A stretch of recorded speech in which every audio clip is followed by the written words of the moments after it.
벌써 2022년이 다 끝나고 23년이 되었네요. 저는 작년에 남편과 이혼하고 3살 된 제 딸과 함께 살고 있는 30대 초반의 여자입니다. 지옥과도 같은 한 해를 보냈지만 올해부터는 좋은 일만 잔뜩 생기기를 바라며 사연을 보내게 되었어요. 제 전 남편은 정말이지 말로 다 할 수 없을 만큼 한심한 작자이지만 남편보다 훨씬 더한 시부모 등살에 못 이겨서 이혼하고 말았습니다. 주변 시선들이 애딸린 이혼녀라 하면 색안경을 끼고 바라보는 게 사실이지만 저는 남편과 이혼한 것을 단 한 번도 후회해 본 적 없어요. 가끔 하루 종일 아이를 친정엄마에게 맡겨두고 밤늦게까지 야근하다 집에 와서 잠들어 있는 아이 얼굴을 볼 때면 나한테도 아이한테도 참 못할 짓이라는 생각이 들더라고요. 할 수 있다면 시간을 되돌려서 남편과 만나기 전에 나로 돌아가고 싶다는 생각도 하지만 그랬다가는 지금의 사랑하는 제 딸을 만날 수 없으니 가급적 후회는 하지 않을 생각이에요. 앞으로도 혼자 이혼녀의 몸으로 아이 키우면서 많이 힘든 일들이 있겠지만 결코 지옥과도 같았던 결혼생활 시절로 다시 돌아갈 생각은 전혀 없습니다. 제가 결혼 전 시댁에 인사드리러 갔을 때 처음 만나뵌 시부모님은 정말 사람이 좋아 보였습니다. 오죽했으면 상견례 때 친정부모님도 시부모될 분들이 인상이 너무 좋으시다면서 저한테도 시집 잘 가는 것 같다고 말씀하실 정도였죠. 하지만 제가 결혼식 끝나고 신혼여행을 다녀와서 시댁에 처음 인사드리러 갔을 때 그때부터 시부모님은 숨겨온 본성을 드러내셨어요. 저는 듣도 보도 못한 집안인데도 자기들은 뼈대 있는 양반 가문이라고 강조하시고 말끝마다 아들을 낳아서 대를 이어야 한다는 말씀을 쉴 새 없이 하시더라고요. 얼마나 급하셨으면 이제 신혼여행 다녀와서 혼인신고 서류에 잉크도 마르기 전이었는데 그놈의 아들 제가 그 집안 아들 낳는 기계로 들어간 줄 알았습니다. 시댁 조상 중에 뭐 얼마나 대단한 사람이 있는지 이혼한 지금까지도 저는 전혀 아는 바가 없습니다. 이미 이혼하고 시간이 꽤 많이 지났지만 아직까지도 밤에 자려고 누워있으면 시모의 아들 낳아야 한다는 그 목소리가 귓가에 들리는 기분이에요. 어머님은 물론이고 아버님께서도 세상 근엄한 표정을 지으시면서 너가 이젠 우리 집안 대를 이어야 한다. 라고 말씀을 하시는데 솔직히 그 집안 살고 있는 꼬라지를 보면 뭐가 그렇게 대단한 가문인지 전혀 모르겠더라고요. 가문의 대를 이으라고 말씀하실 정도면 결혼할 때 번듯한 집이라도 한 채 해주실 법도 하지만 변변하게 도움 하나 받지 못했어요.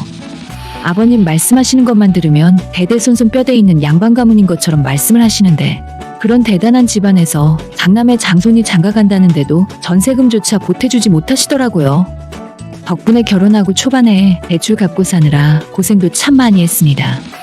어쨌거나 시작부터 시부모님과는 뭔가 안 맞는 느낌이 들었지만 어차피 결혼 생활이 시부모 모시고 살 것도 아니고 남편이랑 잘 살면 그만이란 생각에 잔소리들은 한 귀로 듣고 한 귀로 흘렸어요. 결혼하기 전에는 남편도 제게 했던 이야기가 자기가 집안에 하나뿐인 아들이긴 해도 부담 같은 건 가질 필요 없고 언제든 제가 아이를 갖고 싶어질 때 그때 낳으면 된다고 했었거든요. 신혼 초반에는 우리 두 사람이 가진 돈이 너무 없기도 했고 신혼집도 대부분 대출이라서 마음의 여유가 하나도 없이 너무 불안하고 조급했어요. 당연히 시댁 도움은 거의 받지 못했고 얼마 안 되는 우리 두 사람 돈으로 집도 구하고 혼수까지 다 마쳤습니다. 보다 못한 우리 친정부모님이 혼수라도 도와주려 하셨지만 시댁에서 아무것도 안 해주시는데 제가 미쳤다고 우리 부모님 돈을 끌어다 쓰겠어요? 아쉬운 건 아쉬운 대로 넘기고 남편이랑 맞벌이하며 허리띠 졸라매고 빚부터 갚아야겠다는 생각으로 열심히 살았습니다. 당장 아이를 낳아야겠다는 생각은 할 수도 없었어요. 하지만 이런 상황에서도 하루가 멀다 하고 시어머니와 시아버지는 번갈아가며 언제 아들 낳아줄 거냐고 닥달을 해대시고 그런 전화 받는 것이 너무 부담스러워 제가 점점 피하게 되자 나중에는 아예 저희 집까지 수시로 찾아오면서 손자 내놓으라고 성하셨죠. 속 편하게 아이 낳아서 키울 여건도 안 되고 천천히 준비가 되었을 때 아이를 가질 계획이었지만 시부모 두 분이 돌아가며 난리를 치시니까 저까지 마음이 급해지더라고요. 시댁 성화의 압박감을 느낀 건 저뿐만 아니라 남편도 마찬가지였어요. 처음엔 시부모님에게 우리가 알아서 할 테니 신경 끄라고 말하던 남편이었는데 점점 시간이 지날수록 어차피 아이를 낳을 건데 빨리 갖는 게 낫지 않냐면서 달라진 태도를 보이더라고요. 그러다 보니 결혼 1년도 채 지나지 않아서 계획에도 없던 아이를 갖게 되었고 시모는 제 임신 소식을 듣자마자 동네에서 가장 용하다는 점집을 찾아가서 점을 보고 오시더니 임신 6주 지난 제 뱃속의 아이가 아들이라 확신을 하셨습니다. 병원에서도 아들인지 딸인지 분간 못하는 상황인데도 시모는 점쟁이 말만 믿고 온 동네방네 시댁 쪽 친척들에게까지 배를 이을 손자가 집안에 태어날 거라면서 자랑을 하고 다니셨어요. 저는 점 같은 건 절대 믿지 않지만 어머님께서 너무나도 확신을 하시니 나중에는 저도 뱃속의 아이가 진짜 아들인가 하는 생각까지 들더라고요. 하지만 몇 달 뒤에 병원에서 검사해보니 딸이었고 저는 정말 딸이건 아들이건 아무 상관없이 기뻤지만 시어머니는 그렇지 않았습니다. 아들이라 확신하고 계셨는데 제가 딸이라고 말씀드렸더니 혹시 검사 결과가 잘못된 건 아니냐면서 다시 한번 해보라 하시더군요. 2번 할 것도 없이 딸이 맞다고 재차 말씀드렸고 그때 실망하는 시어머니의 표정이 정말 볼만했습니다. 시모는 물론 시아버지도 크게 실망을 하셨지만 바로 저한테 하신 말씀이 더 소름 돋았어요. 딸아, 나는 어쩔 수 없지. 대신 둘째는 꼭 아들로 낳아야 한다. 아직 뱃속에 제 아이가 태어나지도 않았는데 무슨 저런 말을 할 수가 있나 싶더라고요. 진짜 지금 와서 다시 생각해봐도 되먹지 못한 인간들이다 싶고 이게 앞으로 일어날 일들에 비하면 별거 아닌 일이었죠. 아무튼 그로부터 또다시 몇 달 뒤에 저는 선물처럼 예쁜 딸을 낳았고 주변에서 저한테 뭐라고 하든지 귀에 안 들릴 만큼 너무 행복했습니다. 하지만 시부모님은 아이 태어났을 때 딱 한 번 병원으로 보러 오셨을 뿐 그 뒤로는 따로 찾는 일도 없으셨어요. 아이 낳고 누워있을 때 남편과 시부모님이 제 옆에서 하는 소리를 들었는데 산후조리원 들어간다고 했더니 어머님께서 딸 낳고 무슨 돈까지 써가며 산후조리를 하냐고 옛날엔 그냥 툭툭 털고 일어났다며 굳이 한 소리 하시더라고요. 남편은 당연히 자기 자식이니 좋아하긴 했지만 옆에서 부모가 워낙 아들 타령을 해대니까 은근히 제 몸이 회복되는 대로 둘째를 준비하자는 식으로 말을 하더군요. 저도 아들 딸 성별을 떠나서 둘째까지는 갖고 싶은 생각이 있었어요. 집안의 외동딸로 자랐기 때문에 항상 외로움을 느끼고 있었고 학창시절 형제자매가 있는 친구들이 항상 부러웠습니다. 우리 아이도 나처럼 외롭게 크지 않게 동생을 만들어주고 싶어서 둘째를 갖고 싶다는 마음은 먹고 있었지만 그 이유가 절대 아들을 낳아 이 집안대로 잇겠다는 생각은 아니었죠. 그러던 중 제가 조리원에서 나온 지 얼마 안 되어 몸도 제대로 풀려있지 않은 상황에서 시부모님은 둘째를 언제 만들 생각이냐며 통화를 하기 시작했습니다. 특히 시어머니 전화를 너무 받기 싫어서 핸드폰을 꺼놓고 있었더니 하루는 낮에 저희 집까지 찾아오셔서 왜 둘째 소식은 아직이냐고 따지시더라고요. 어머니, 저 조리원에서 나온 지 이제 겨우 2달 됐어요. 몸도 제대로 안 풀렸다고요. 제 말에 시모가 펄쩍 뛰며 옛날엔 아이 낳고 바로 다음 날이면 밭에 나가서 일을 했다면서 딸 낳은 게 뭘 잘했다고 산후조리를 몇 달씩 하냐며 역정을 내시더라고요. 저는 아직도 비만 오면 허리가 너무 아프고 여기저기 온몸이 쑤셔서 오래 서 있지도 못하겠는데 지금 둘째를 어떻게 가지라는지 모르겠습니다. 진짜 그때 들었던 생각이 자녀를 연년생으로 낳으신 분들은 정말 체력과 정신력이 굉장한 분인 것 같더라고요. 아무튼 그때 제 몸 상태가 말이 아니었고 그 와중에 집안일 하랴 아이 육아까지 하랴 정신없는 와중이었는데 둘째는 언감생심이었죠. 시어머니에게 지금은 도저히 둘째를 가질 수 없고 첫째를 좀 더 키워놓은 뒤에나 생각해보겠다고 말씀을 드렸는데 시모는 제 말을 들은 척도 하시지 않았어요. 하루에 한 번씩 전화해서 둘째 언제 갔냐, 둘째는 무조건 아들이라는 소리를 들었고 이러다간 노이로제에 걸릴 것만 같더라고요. 결국 우리 딸이 첫돌이 되기 전에 둘째를 급하게 갖게 되었고 당연히 저희 시어머니는 첫째랑 같은 점집에서 점을 보고 오시더니 이번에야말로 진짜 아들이 맞다며 오지랖을 떨어대기 시작했습니다. 제가 다시 임신을 했다는 소식을 듣고 우리 집에 찾아와 살림을 도와주던 친정엄마에게 아니 사돈, 이번엔 진짜 아들이래요. 이번에야말로 대를 이어줄 아들입니다. 라고 하면서 입방정을 떨어대셨죠. 나중에 저희 엄마도 시어머니 돌아가고 난 뒤에 너희 시모는 아들 못 봐서 죽은 귀신이라도 붙었니? 자기도 겨우 하나 낳아놓고 뭘 저렇게 난리법석이래? 누가 보면 내 딸이 경주채 씨 같은 양반집에 맏며느리로 들어간 줄 알겠네. 라고 말씀하시면서 혀를 내두를 정도였으니까요. 하지만 첫째를 낳고 난 이후 제대로 된 회복도 되지 않은 상황에서 너무 급하게 둘째를 가져서 그런 건지 뱃속의 둘째는 10주도 채 지나지 않아 하늘나라로 돌아가 버렸어요. 병원에서는 너무 이른 시기니까 언제든지 이런 일이 일어나도 이상하지 않다며 절대 제 탓이 아니라고 말씀해 주셨지만 저는 몸도 아프고 정신적으로도 너무나 힘들고 지쳐 있었어요.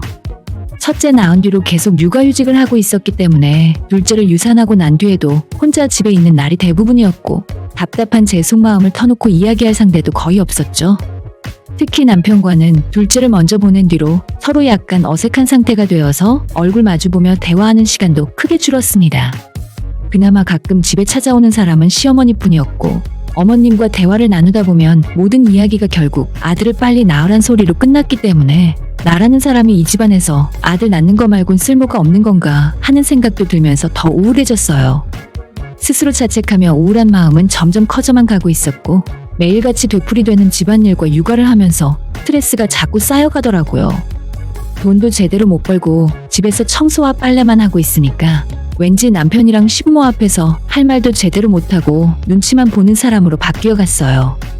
결혼 전이나 신혼 때는 저도 회사 다니면서 똑같이 돈을 벌고 있었기 때문에 남편이 조금 싫은 소리를 하고 시어머니가 부당하게 잔소리를 하면 저도 한마디 할 수 있었고 듣기 싫으면 무시하고 한 귀로 흘려보낼 수 있었어요. 하지만 아이 키우면서 1년 넘는 시간을 집에만 붙어 있었는데 그 와중에 아들 하나 제대로 못 낳는 무능한 며느리라는 딱지까지 붙어버리면서 내 집인데도 눈치를 보게 되더라고요. 지금 와서 생각해보면 내가 왜 그랬을까 싶고 너무 바보 같고 한심하지만 사람이 하루 종일 작은 집에 갇혀서 말 못하는 아이와 둘이 지냈더니 제 스스로 생각이 좁아지고 마음이 병들어가고 있었습니다. 매일 우울한 날이 계속되니까 나중엔 몸까지 아픈 것 같고 하루 종일 무기력하게 아무것도 하기 싫어서 누워만 있고 싶었어요. 그 와중에도 제가 해야 하는 집안일은 다 끝내야 했고 아이도 돌봐야 했기 때문에 어쩔 수 없이 억지로 일어나서 움직일 수밖에 없었습니다. 제 딸에겐 너무나도 미안하지만 그때의 저는 엄마로서 완전 실격이나 다름없었어요. 남편과 하루에 한마디도 나누지 않을 만큼 사이가 멀어지자 저는 집안에서 어디에도 마음 붙이지 못하고 편히 있을 수가 없더라고요. 매일 작은 아이방에서 아이와 함께 누워서 시간을 보냈는데 그러던 어느 날 거실에서 남편과 시아버지가 전화통화하는 걸 우연히 듣게 되었어요. 시아버님이 귀가 좀 어두우셔서 평소에도 목소리가 엄청 큰 편인데 전화로 말씀을 하셔도 옆방에 있는 저한테까지 다 들릴 정도였습니다. 며느리는 아직도 집에서 누워만 있냐? 딸 낳고 뭐가 잘했다고 맨날 그렇게 들어 누워만 있어? 아무튼 너희는 빨리 둘째부터 가져야지. 아버님이 직접 저한테 하시는 말도 아니고 전화기 너머로 듣고만 있었는데도 제 심장이 철렁하고 내려앉는 기분이 들었어요. 이 집안 식구들은 제 건강 상태는 안중에도 없고 오직 아들만 낳아주길 바라는 것 같더라고요. 방 안에 갇혀서 지내다 보니 시간은 금방 지나가 버려서 어느덧 제 육아휴직도 거의 끝날 때가 다 되어 있었어요. 남편과의 대화는 물론 시부모님도 저를 포기했는지 연락조차 하지 않는 상태였죠. 슬슬 회사로 다시 복직하려고 준비하는 중이었는데 갑자기 시모가 몇 달 만에 저한테 연락을 하셔서 잠깐 만나서 이야기 좀 하자고 하시더라고요. 한동안 전화 한 통 없다가 무슨 일인가 싶었지만 일단 집으로 온다고 하니 피할 방법은 없었죠. 서로 얼굴 보고 좋은 말을 할 사이는 아니었지만 그래도 온다니까 기다리고 있었어요. 잠시 후에 저와 통화했던 시어머니뿐만 아니라 시아버지까지 같이 집으로 들어왔고 두 사람의 표정을 보자마자 오늘 뭔가 심각한 소리를 하겠구나 직감할 수 있었습니다. 그래도 시부모가 왔으니 커피라도 한 잔 내오겠다고 했는데 자기들은 필요 없다며 일단 앉으라고 하셔서 바로 본론으로 들어갔어요. 우리 정환이가 마음이 약해선 너한테 말도 못하고 있는 것 같은데 어차피 두 사람 사이에 아무것도 남은 게 없는 거 아니냐? 너도 둘째 낳을 생각도 없는 것 같은데 이제 그만 이혼하고 사이를 정리하지 그러니? 제가 남편도 아니고 시어머니한테 이런 이야기를 왜 들어야 하는지 이해를 할 수 없었죠. 어머님 아버님에게 갑자기 두 분이 찾아와서 이러시는 건 좀 아닌 것 같다고 저녁에 남편 돌아오면 둘이 다시 이야기해보겠다고 말씀을 드렸더니 시모가 답답하다는 표정을 지으시면서 너희들 진짜 끝난 사이 아니냐? 너도 계속 이렇게 버티고 살아봤자 무슨 의미가 있어? 그냥 새 출발하고 한 살이라도 어릴 때 너 좋다는 남자 만나서 새로 시집가라. 처음엔 둘째를 빨리 가지라고 협박이라도 하실 줄 알았는데 남편과 이혼하라는 말을 꺼낼 줄은 정말 몰랐습니다. 우리 딸은 어쩌라고 이러시는 거냐고 남편 생각을 물어봐야 한다고 다시 말씀을 드렸더니 시어머니가 웃으면서 한다는 소리가 너는 네 남편한테 관심이 하나도 없구나. 그러니 걔가 밖에서 뭘 하고 다니는지 전혀 모르는 거 아니야? 긴 말할 필요 없고 빨리 정리하고 네 딸은 너가 데려다 키워라. 정환이한테 하루 빨리 정리하라고 그렇게 이야기를 했는데도 걔가 마음이 여려서 너한테 말을 못하더라고. 그래서 우리가 직접 이야기해 주려고 온 거야. 그 말을 들으니 머릿속이 오히려 더 혼란스러워지더라고요. 현관문을 나서는 시어머니를 붙들고 방금 그 이야기가 무슨 소리냐고 다시 물었습니다. 남편이 밖에서 뭐라고 다니는 거냐고, 밖에 나 모르는 다른 여자라도 생겼냐고 물었더니 시모가 하는 말이 어디 여자만 생겼겠냐면서 너가 못 낳아주는 아들까지 생겼으니까 빨리 이혼하고 이 집에서 나가라 하시더군요. 그전까지는 절대 이혼하고 가정을 깨고 싶은 마음은 없었습니다. 우리 딸이 너무 어리기도 했고 남편과 대화는 없었지만 이혼할 만큼 싸운 적도 없었으니까요. 둘째 유산된 뒤로 사이가 서먹해지긴 했어도 잠깐 스쳐가는 권태기인 줄 알았어요. 이번 위기만 잘 넘어가면 다시 평범하게 예전으로 돌아갈 거라 생각했습니다. 그날 저녁 퇴근한 남편을 붙들고 낮에 어머님에게 들은 말이 대체 뭐냐고 물어봐도 남편은 저와 이야기하는 것을 거부했어요. 어떤 걸 물어보더라도 미안하다며 이혼하자는 대답이 돌아왔습니다. 우리 딸은 어쩌고 이혼하자는 거냐, 제가 울면서 남편을 붙들었지만 남편은 단 1초도 고민 없이 딸은 저보고 키우라네요. 양육비는 매달 보내줄 테니까 저보고 친정부모님 댁에 들어가서 키우던지 하고 싶은 대로 알아서 하고 자기한테는 아무것도 묻지 말랍니다. 한마디도 본인 이야기는 해주지 않으니 저도 더 이상 싸울 수도 없었고 몇 날 며칠을 집에서 울면서 보냈어요. 그때부터 남편은 이혼해달라는 소리할 때를 제외하곤 거의 집에 들어오지도 않더라고요. 며칠을 그러고 있다가 내가 여기서 멍청하게 굴면 평생 후회하며 살겠다 싶어서 정신을 차리고 남편 방에 있는 컴퓨터를 뒤지기 시작했습니다. 비밀번호와 공인인증서까지 전부 제가 다 알고 있었기 때문에 남편 카드와 따로 쓰고 있던 통장 내역까지 전부 확인할 수 있었죠. 저한테 몇 달 전부터 시댁에 간다, 지방에 출장을 간다고 할 때마다 다른 여자를 만나고 돌아다녔던 것 같고 데이트 코스로 다니는 맛집이나 숙박업소 이용 내역을 전부 자료로 정리해두었습니다. 그러던 중 남편 카드에 2달 전부터 산부인과 결제 내역이 있었고 그걸 본 순간 시어머니가 제게 했던 말들이 다 생각나면서 이래서 나보고 빨리 나가라고 했구나, 모든 것들이 명확해졌어요. 이혼은 이미 기정사실인데 어떻게 복수를 해야 좋을지 고민하기 시작했어요. 친정부모님에게 사실을 알리는 건 너무나 괴로운 일이었지만 제 남편이 바람을 피우고 그 여자랑 아이까지 생긴 것 같다고 말씀드렸더니 친정부모님도 이런 쓰레기 같은 인간들이랑 더 엮이지 말라면서 저희 집까지 찾아와 딸과 저를 친정으로 데려가셨죠. 그때부터 부모님 도움을 받으며 변호사를 만났고 본격적인 이혼 준비를 시작했습니다.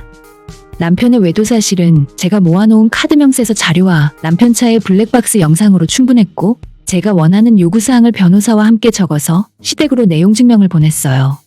서로 소송까지는 가진 않았지만 이혼 협의 과정에서 제 요구사항을 남편이 다 들어주었고 상간녀에게도 따로 합의금을 받고 끝낼 수 있었습니다.